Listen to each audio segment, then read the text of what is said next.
আসসালামু আলাইকুম রহমতুল্লাহ। সপ্তম শ্রেণীর প্রিয় শিক্ষার্থীরা কেমন আছো? সবাই আশা করি অনেক ভালো আছো। তোমাদের নতুন বই 2025, তো তথ্য যোগাযোগ প্রযুক্তি প্রথম অধ্যায় থেকে তোমাদের নমুনা কিছু প্রশ্ন দেওয়া আছে।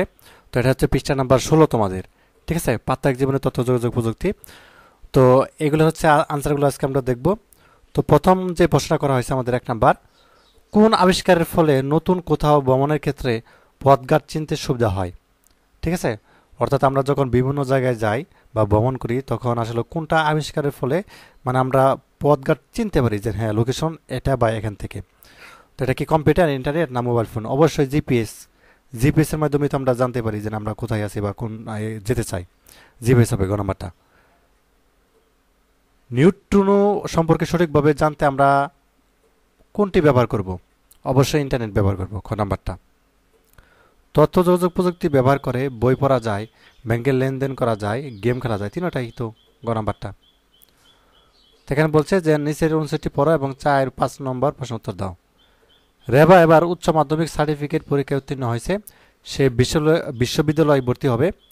সংবাদপত্রে বিজ্ঞপ্তি দেখে এক রাতে বসেই সে ঢাকা জাহাঙ্গীরনগর বিশ্ববিদ্যালয়ে ভর্তির আবেদন করে। রেবা ভর্তির আবেদন করতে পারে মোবাইল ফোনের ব্যবহার করে, ইন্টারনেট ব্যবহার করে, কম্পিউটার ব্যবহার করে, তিনটাই তো হবে গ নাম্বারটা। এ ধরনের আবেদনের প্রক্রিয়া প্রাপ্ত সুবিধাপ্রাপ্তি হলো সময়, অর্থ সাশ্রয়, শারীরিক শ্রম লাঘব, পরিবেশ সংরক্ষণ, তিনটাই হবে গ নাম্বারটা। রেবা যে প্রযুক্তি ব্যবহার করে ভর্তির আবেদন করেছিল তার নাম কি? তথ্য যোগাযোগ প্রযুক্তি, খ নাম্বারটা হবে। তো এখানে আমাদেরকে বলছে যে এই যে 6 নম্বরে যে আমরা উত্তরটা দিলাম তথ্য যোগাযোগ প্রযুক্তি, প্রশ্নে যে উত্তরটি তুমি পছন্দ করেছ সে উত্তরটি পছন্দ করার কারণ যুক্তি সহ ব্যাখ্যা করো। তো চলো এখানে 7 নম্বর আনসারটা কি হবে দেখাচ্ছি তোমাদের।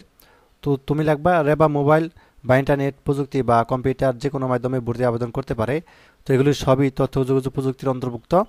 তাই 6 নং প্রশ্নের খ উত্তর, অর্থাৎ তথ্য যোগাযোগ প্রযুক্তি পছন্দ করা যুক্তিযুক্ত। শেষ। তো এই ছিল আজকের ক্লাসটি। তো পরবর্তী হচ্ছে আমরা দ্বিতীয় অধ্যায় থেকে কম্পিউটার সংশ্লিষ্ট যন্ত্রপাতি, তো এখান থেকে হচ্ছে আমরা দেখব। ঠিক আছে, দ্বিতীয় অধ্যায়ের যে প্রশ্নগুলো রয়েছে সেগুলো আনসারগুলো দেখব।